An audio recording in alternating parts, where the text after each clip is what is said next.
Hello guys, in today's video I'm going to show you how to create and add header and footer with Elementor for free on WordPress. So if you want to add header and footer here on Elementor, you need to add some blocks, but as you can see, they are pro only.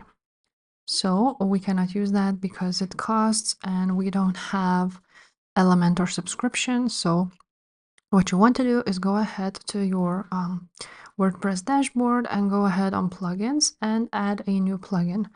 We're going to use a plugin which is called Elementor Header and Footer Builder. So let's wait for it to load up. And here it is, Elementor Header and Footer Builder. You can create footer and header for free. So we're going to install it now and activate it. Now you will find it here on Appearance, Elementor Header, Footer, Builder, right there. And then now, as you can see, we have no templates now. So what you want to do is go ahead and add a new one. And let's do a beginner. So now we need to add a title. So let's write down header.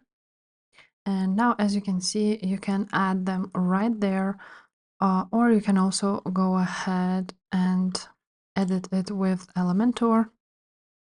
Now, once we are here, when you scroll down, you will see that we have now Elementor header and footer section, which lets us add our copyright, navigation menu, site logo.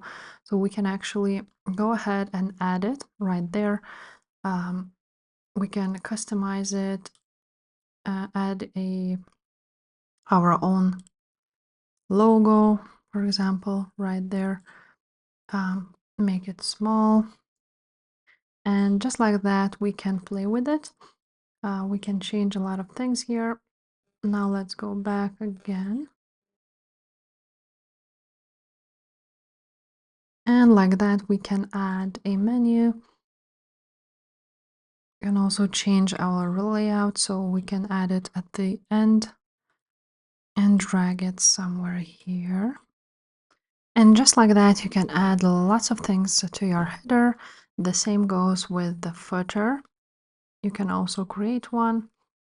And yeah, that's basically it, guys. If this video was helpful, please leave a like, subscribe to the channel, and I will see you next time. Bye.